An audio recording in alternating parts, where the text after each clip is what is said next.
어느 교회에 주일마다 사사건건 의견 충돌로 다투시는 두 분 권사님이 계셨습니다. 참고로 우리 교회 이야기 절대 아닙니다. 이 두 분은 그냥 아무것도 아닌 일에도 나를 세우고 그렇게 막 서로 대립을 하는 거예요. 목사님이 이 두 권사님의 화해를 위해서 애를 썼지만 쉽지가 않았습니다. 그런데 어느 주일 아침에 드디어 사건이 터지고 말았어요. 두 분이 예배 시작 전부터 이 교회에 메뉴를 두고, 점심 메뉴를 두고 언성을 높이는 일이 벌어졌습니다. 그런데 그 모습을 지켜보던 목사님이 기지를 발휘하셨어요. 권사님들 잠시만요. 오늘 우리 교회에 참된 화목 제물이 오셨습니다.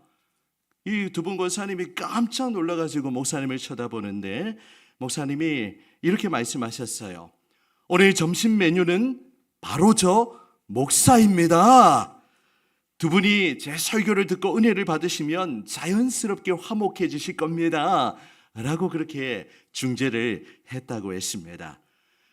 별로 웃기지는 않은 이야기 같은데요. 그 말에 이 대립각을 세우던 두 분 권사님이 웃음을 터뜨리고는 또 그날 은혜를 받고 화해하셨다는 그런 전설 같은 이야기가 내려오고 있습니다. 여러분, 우리가 사람과의 관계에 있어서 트러블이 발생하면 마음의 평화가 사라집니다. 우리 교회가 아무리 좋아도요, 한 사람하고만 긴장 관계가 발생하면 은혜를 받을 수가 없어요. 그래서 우리가 화평을 누리는 일이 너무너무 중요합니다. 여러분, 인간 세상에 이 평화를 찾아보는 게 굉장히 어려운 일이죠. 우리가 이제 서로 간에 좋은 관계를 쌓기 위해서 노력하지만 여러 가지 환경에 의해서, 상황에 의해서 그 관계가 깨트려지고 평화를 잃어버리기도 합니다. 이는 비단 세상도 그렇고요. 지금 한국 사회를 보시면 이제 비삼계엄 사태가 일어난 지 1년이 지나가고 있는데 아직도 정치적으로 극심한 혼란 가운데 있습니다. 또한 세상을 보면 2022년 2월 24일에 시작된 러시아와 우크라이나 전쟁 3년 9개월이 되었어요. 아직도 전쟁의 끝은 미국이 중재하려고 하지만 이게 잘 화해가 이루어지지 않고 있습니다. 이런 세상 돌아가는 형편을 보면 평화를 찾아보는 것이 너무나 어려워 보입니다. 그런데 이 전쟁은 나라와 나라 사이에만 있는 것이 아니죠. 우리 가운데 빈번하게 일어나는 그런 전쟁이 있습니다. 어떤 전쟁입니까? 여러분 들어보셨습니까? 부부싸움이라고. 혹시나 오늘 아침에 부부싸움하고 교회에 오신 분 계시는지 모르겠습니다. 때로는 부부 사이에, 또 우리 부모와 자녀 사이에 그런 긴장과 갈등 관계가 형성되기도 합니다. 그래서 예수님은 하나님 앞에 예물을 드리기 전에 어떻게 하라고 하셨죠? 먼저 화목하고 그렇게 예물을 드리라는 말씀을 주셨어요. 혹시 여러분의 마음에 여러 가지 관계의 트러블 때문에 평화를 잃어버린 분이 계십니까? 오늘 그리스도께서 여러분의 마음에 평화를 주시고 또 모든 관계 가운데 화평을 주시며 회복되는 그런 놀라운 역사가 나타나기를 소망합니다. 예수님은 전쟁으로 가득한 이 땅에 평화의 왕으로 오셨습니다. 우리에게 진정한 샬롬, 평화, 피스를 주기 위해 오셨죠. 오늘은 대림절 두 번째 주일을 맞이하면서 예수님이 주시는 그 평화의 의미가 무엇인지 오늘 요한일서 특별히 2절 말씀에 주목하며 함께 살펴보도록 하겠습니다. 이제 우리 교회가 리딩 지저스 그리스도 중심 성경 읽기 벌써 우리가 42주를 마쳤습니다. 이제 3주간을 남겨두고 있는데요. 여러분 성경 잘 읽고 계시죠? 네, 속으로별로 힘내시고 마지막 3주간 그렇게 믿음으로 달려가시기를, 또 성경을 완독하는 그런 여러분이 되셨으면 좋겠습니다. 이번 주간은 베드로 전후서, 요한 1, 2, 3서, 유다서까지를 읽게 되는데 특별히 신약 성경 27권 가운데 예수님의 제자였던 사도 요한이 기록한 성경 5권이 있습니다. 우리 바이블키에서도 나눴는데요. 지금 바이블 클래스 과정이 거의 리딩지어서 범위가 같아가지고 아주 지금 이렇게 효과를 내고 있습니다. 여러분, 요한이 기록한 성경 5권 무엇입니까? 차례대로 요한 복음, 또 그리고 오늘 본문 요한 1서, 그리고 2서, 3서, 한 권 더 마지막 권인 요한계시록, 이 5권 모두를 누가 기록했다고요? 예수님의 제자인 사도 요한이 기록을 했습니다. 이런 성경 지식은 참고로 또 이렇게 기억하시면 좋겠고요. 그런데 이 요한이, 여러분 요한복음에 보면 이런 표현이 자꾸 나타나죠. 그 사랑하시는 제자, 예수님의 사랑을 많이 받았던 이 제자가 바로 누구입니까? 요한이에요. 그래서 이 요한의 별명이 있다면 사랑의 사도입니다. 그런데 여러분, 예수님을 만나기 전에 원래 요한의 모습은 어떠했습니까? 요한은 성격이 불 같았어요. 우리 성도님들 중에도 불 같은 분들 계시죠? 요한을 묵상하시기를 바랍니다. 요한은요, 이제 예수님을 따르고 이렇게 사람들이 예수님을 영접하지 않았을 때 사마리아라는 곳에 갔는데, 예수님을 영접하지 않았을 때 이 야고보와 요한 이 형제가 분노하면서 이렇게 말했어요. 누가복음 9장 54절, 제자 야고보와 요한이 이를 보고 이르되 어떻게 말하는지 보세요. 주여, 우리가 불을 명하여 하늘로부터 내려 저들을 멸하시기를 원하시나이까? 무슨 말입니까? 주님, 저희가 하늘에서 불을 내리게 하여서 그들을 불살라 버릴까요? 독설과 저주를 퍼부었던 사람이 누구입니까? 요한이에요. 예수님은 그래서 이 두 형제에게 별명을 주셨는데 그 별명이 뭡니까? 보아너게라는 별명을 주셨어요. 그 뜻은 우레의 아들들, sons of son of sons 해가지고 우레의 아들들이란 그런 별명을 주실 정도로 성격이 그렇게 급하고 불같았습니다. 하지만 요한이 예수님을 따르고 예수님의 사랑을 받는 가운데 그의 인격이 변화되었어요. 그래서 우리의 아들이 아니라 나중에는 사랑의 사도로 끝까지 그리스도를 따르며 복음을 전하고 또 이 성경을 기록하며 요한계시록을 기록하는 그런 사랑의 사도로 쓰임 받았습니다. 특별히 오늘 본문인 요한일서 이 성경에 보면요, 고린도전서 13장 못지않게 사랑이라는 단어가 굉장히 많이 나타납니다. 사랑, 헬라 원문을 보면 아가페라는 단어인데 이 단어가 무려 40여 차례나 나타나고 있습니다. 우리 한 구절만 소개해드리면 요한일서 4장 8절 말씀 함께 읽습니다. 시작.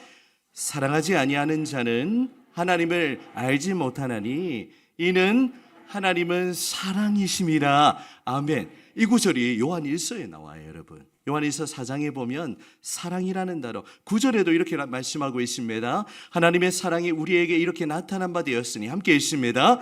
하나님이 자기 독생자를 세상에 보내심은 그로 말미암아 우리를 살리려 하심이라. 아멘. 성경은 분명히 하나님의 사랑이 우리에게 나타난 바 되었다라고 그렇게 말씀합니다. 하나님의 사랑의 확실한 증표 누구이십니까? 신집사님 누구일까요? 예수님이십니다. 예수 그리스도의 십자가는요, 바로 하나님이 우리를 사랑하신다는 그 사랑의 사인이자 증표인 거예요. 여러분, 우리가 사랑하는 사람끼리 이제 결혼 때도 우리가 예물 주고받고 하지만 하나님이 우리를 사랑하신다는 그 사랑의 확증이 바로 십자가인 거예요. 우리는 십자가를 바라볼 때마다 하나님이 나를 어떻게 자신의 아들을 희생시킬 만큼 그렇게 나를 사랑하시는구나. 그 사랑을 우리가 느낄 수 있기를 바랍니다. 이 하나님의 사랑은요, 뭔가 감정적인 걸 말하는 게 아니에요. 뭔가 소위 말하는 우리 청년들, 젊은 세대 뭔가 삘이 와야 요즘에는 사람도 만나고 하는데, 하나님의 사랑은 그런 걸 말하는 게 아니에요. 우리의 감정이나 기분으로 신앙을 접근하지 마시기를 바랍니다. 우리의 상황이나 우리의 감정과는 상관없이 하나님은 그리스도 예수 안에서 저와 여러분을 사랑하시는 줄 믿습니다.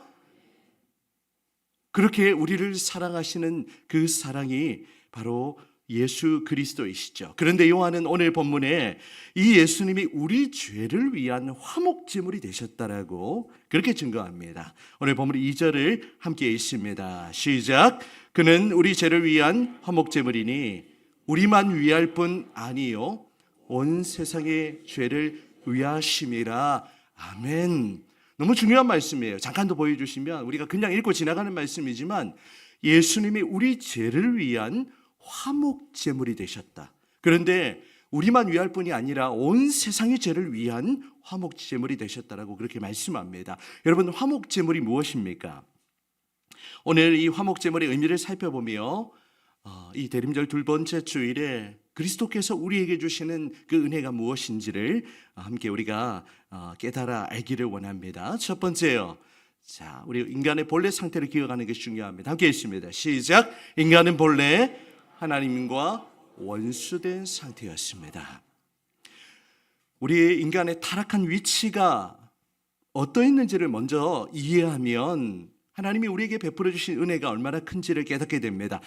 여러분, 첫사람 아담의 범죄 이후에 모든 사람은 죄 아래 놓이게 되어 있습니다. 로마서의 말씀처럼 모든 사람이 죄를 범하였음에 무엇에 이르지 못하더니 하나님의 영광에 이르지 못하더니, 이제 첫사람의 타락으로 말미암아 하나님의 영광으로부터 분리되고 이제 그 관계가 어떤 관계가 되었냐면 하나님과 원수된 상태 가운데, 원수된 관계에 놓여 있는 겁니다. 하나님과 우리가 원수되었던 존재였어요. 고로새서 1장 21절을 보시면 전에 악한 행실로 멀리 떠나 마음으로 무엇이 되었던 너희를 원수가 되었던 너희. 우리가 예수님을 믿기 이전에 우리의 상태는 하나님과 원수된 관계예요. 여러분, 원수 좋아하십니까? 국가 수반인 그 원수를 말하는 게 아니죠. 아마 지금도 아마 여러분 안에 누군가를 이렇게 미워하고 저주하고 원수처럼 생각하는 그런 사람이 있는지 모르겠습니다. 저에게 그런 사람이 있을까요? 네, 비밀입니다. 네. 타락한 인간은요, 하나님을 멀리 떠나서 하나님과 원수된 상태에 놓여 있었습니다. 한 구절 더 소개해드리면 로마서 5장 10절에 보시면 자, 이렇게 앞부분에 이렇게 되어 있어요. 같이 읽어봅니다. 시작. 곧 우리가 아멘. 예수님을 모르는 상태에서는 하나님과 그 사람은 영적으로 원수가 되어 있는 그런 상태예요. 그런 위치를 우리는 이해해야 합니다. 한 TV 프로그램에서 여러분 잘 아시는 이야기일 거예요. 우리 노부부가 할아버지 할머니가 스피드 퀴즈 게임을 했습니다. 문제의 답은 천생연분이었고 할아버지가 할머니에게 막 힌트를 주었어요. 할아버지가 당신하고 나 사이, 그러니까 할머니가 뭐라고 대답합니까? 왼수! 아니, 네 글자로 할머니가 대답합니다. 평생 왼수! 여러분, 혹시 부부 사이에 또 다른 사람과의 관계 속에 그렇게 평생 원수를 지고 있는 분은 없으시길 그렇게 저는 바라죠. 우리가 구원받기 이전에 우리의 상태는 죄로 말미암아 하나님과 원수되었던 그런 상태에 놓여 있었습니다. 죄는요, 하나님과의 관계를 깨뜨려 버리고 우리에게 끔찍한 형벌과 저주와 진노를 가져왔어요. 영원한 죄와 비참함 가운데 이 에베소서의 말씀처럼 죄와 허물로 죽었던 존재가 바로 누구입니까? 저와 여러분이었어요. 하나님과 도무지 화해할 수 없는 그런 하나님의 엄청난 저주 아래에 놓여 있던 존재가 타락한 인간의 모습입니다. 그런데 하나님께서는 우리 인간을 너무 사랑하셔서 이 하나님의 해결책을 우리에게 주셨죠. 자, 우리 두 번째 같이 읽어봅니다. 시작. 두 번째 메시지. 시작. 십자가로 하나님과 화평을 이루셨습니다. 바로 예수님이 우리의 화목 제물이 되셔서 하나님과 우리를 그 원수된 관계에서 다시금 화해하시고 화평을 이루도록 그렇게 우리를 만들어 주셨다는 거예요. 이것을 깨닫게 되면 우리가 얼마나 하나님 앞에 우리가 감사할 수밖에 없는지 모릅니다. 인간은 죄에 빠져 있었고 인간 스스로는 절대로 이 죄의 문제를 스스로의 힘으로는 해결할 수가 없었기 때문에 하나님께서는 이것을 너무나 잘 아시고 우리를 이 죄로부터 구해 주시기 위해서 이 흠없고 죄 없는 독생자 예수 그리스도를 이 화목제물로 이 땅에 보내셨습니다. 오늘 본문이 그걸 증거하는 거예요. 자, 2절 말씀 다시 한번 읽습니다. 시작. 그는 우리 죄를 위한 화목제물이니 우리만 아멘. 예수님이 우리 죄를 위한 화목제물이 되셔서 이제 하나님과 그 원수되었던 그 관계를 십자가로 화평을 이루도록 그렇게 하신 거예요. 여러분, 화목제물에 대한 설명이 조금 더 필요합니다. 화목제물, 구약의 어느 성경에서 우리가 볼 수 있죠? 레위기서에 보면 5가지 제사 중에 하나가 바로 화목제, peace offering입니다. 화목제예요. 이 화목제는 하나님과 인간 사이의 화평을 위한 제사입니다. 이때 짐승을 희생제물로 바치고 제사 후에 이 제물의 일부를 제사장과 또 제사를 드린 사람이 나누면서 그 화목을 기념했는데요. 그래서 바로 이것이 화목제물입니다. 그런데 이 히브리서에 보면 이 모든 구약의 제사가 그리스도에 대한 모형과 그림자라고 했습니다. 그래서 그림을 보여주시면 레위기가 말하는 그 화목제가 무엇을 의미하겠습니까? 바로 오실 그리스도, 화목제물로 이 땅에 오신 예수님을 보여주는 거예요.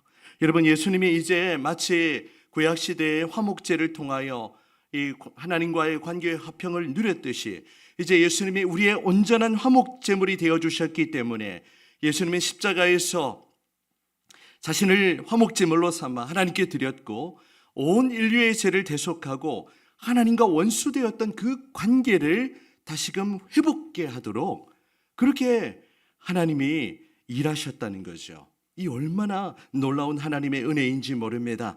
신약의 많은 구절이 이를 뒷받침합니다. 오늘 성경 구절 좀 많이 준비를 했는데요. 골로새서 1장 20절의 말씀 같이 읽어볼까요? 시작. 그의 십자가의 피로 화평을 이루사 만물 곧 땅에 있는 것들이나 하늘에 있는 것들이 그로 말미암아 자기와 화목하게 되기를 기뻐하심이라. 아멘. 하나님이 십자가의 피로 이렇게 원수되었던 그 관계를 화목하게 하시는 그 일을 기뻐하셨다라고 그렇게 말씀하죠.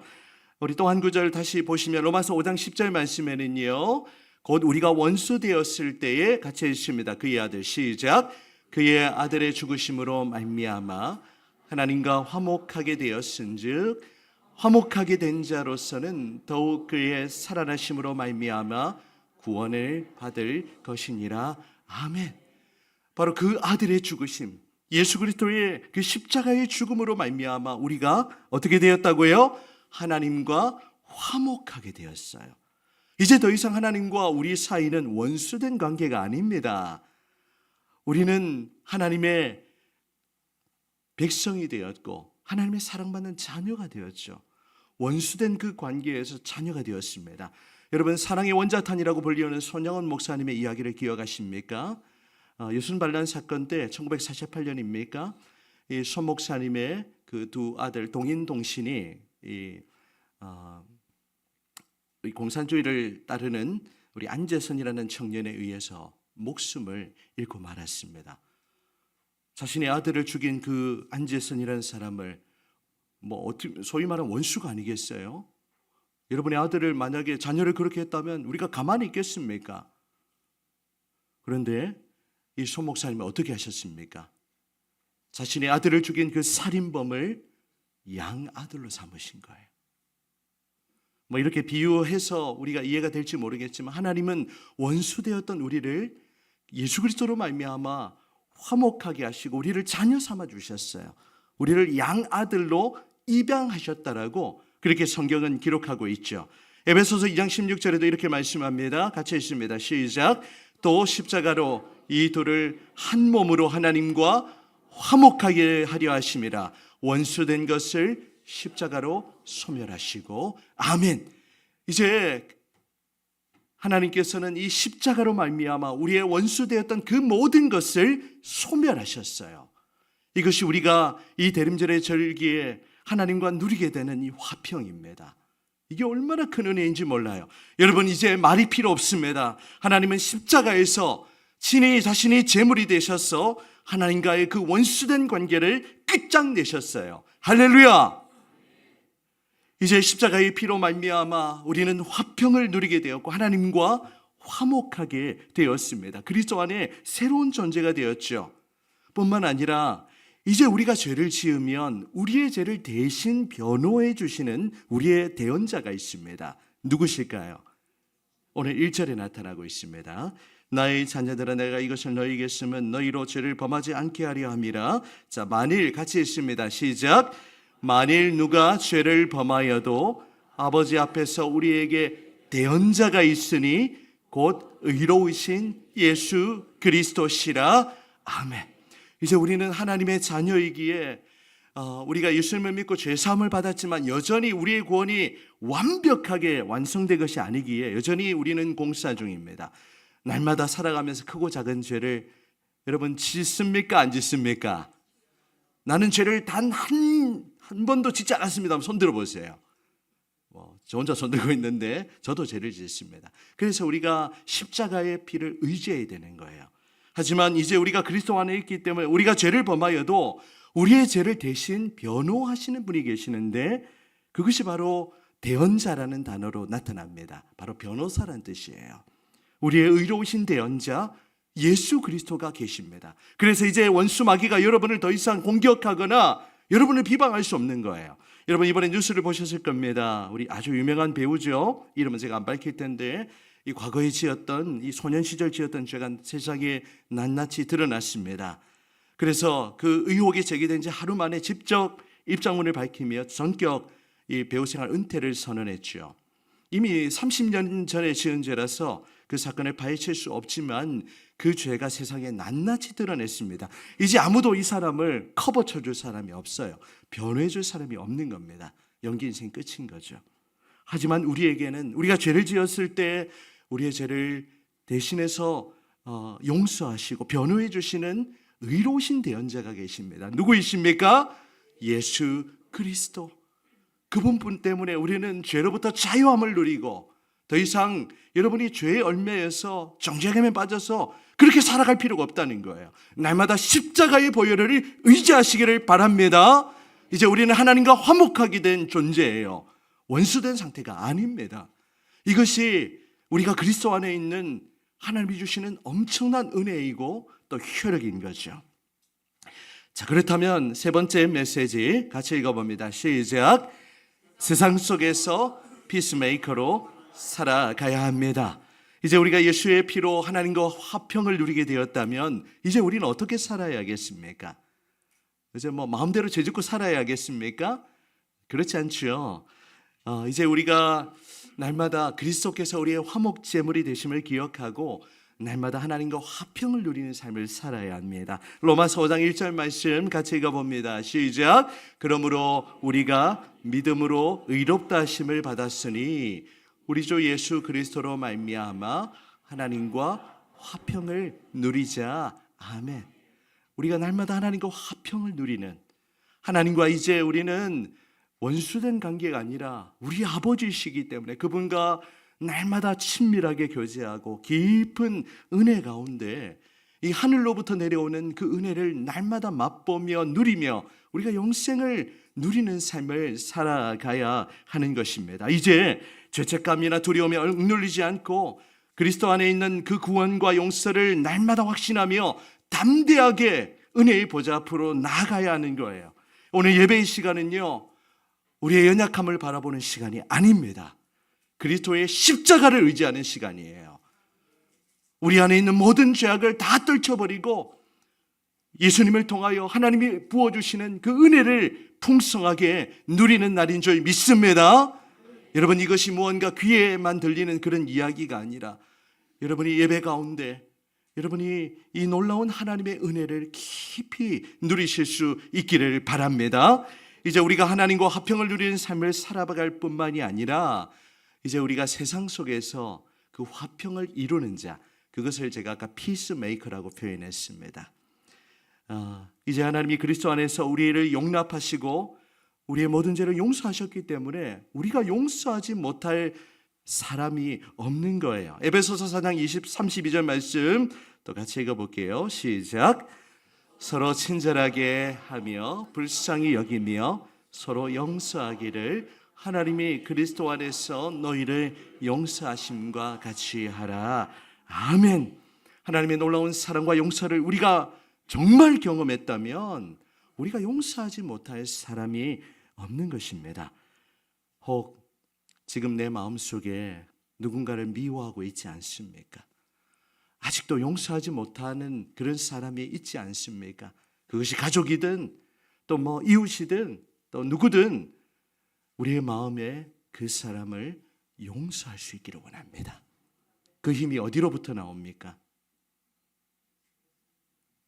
하나님이 십자가에서 우리를 용서하셨는데 우리가 미워할 필요 전혀 없는 것이죠. 여러분, 교회 안에도 또 뭐 아까 서두에 그 이야기처럼 정말 아무것도 아닌 일 때문에 관계의 트러블은 일어나게 되어 있습니다. 혹시나 누군가에게 조금 불편한 일이 생기면 여러분이 그런 것을 조금 더 너그러운 마음으로 품어주시고 그렇게 또 너그럽게 우리가 좀 서로를 품어주는, 그것이 인간적인 노력이 아니라 그리스도의 사랑을 느낄 때 그 힘이 나오는 거예요.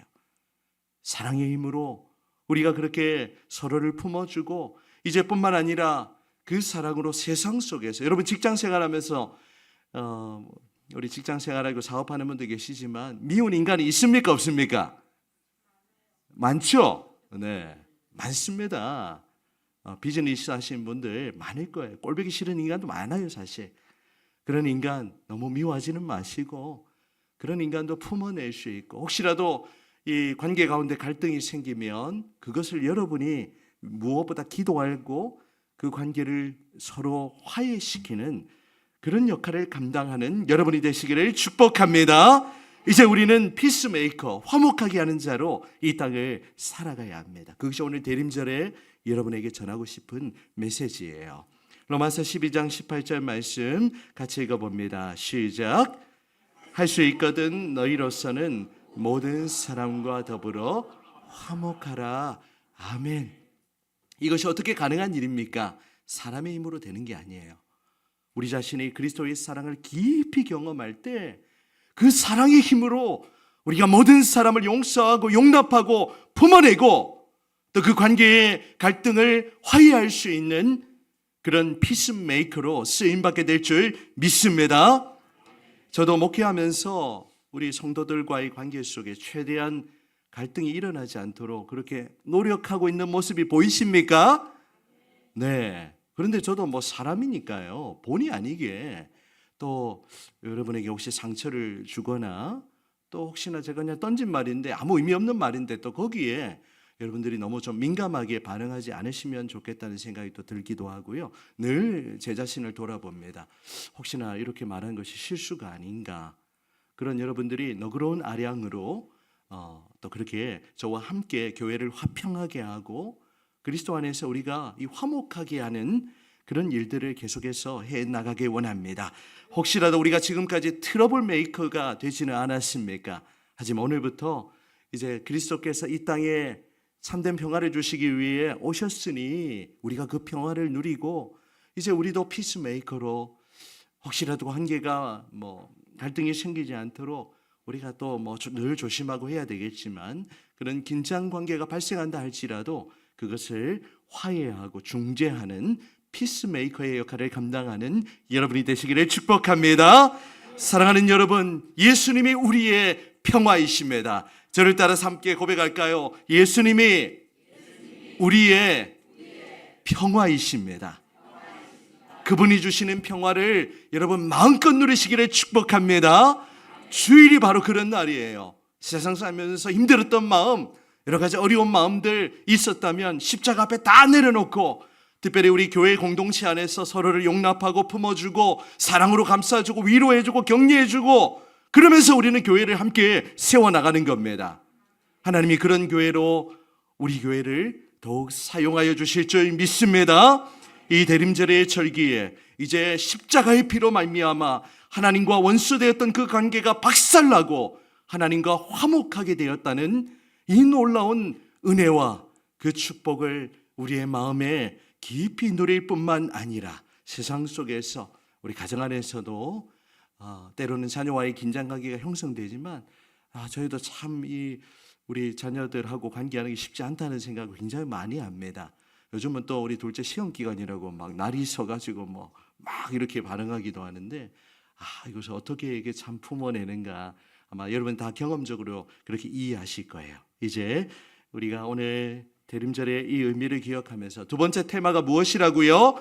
평화입니다. 이 땅 가운데 평화의 사도로 이번 한 주간을 살아가시는 복된 저와 여러분들이 되시기를 주님의 이름으로 축원합니다.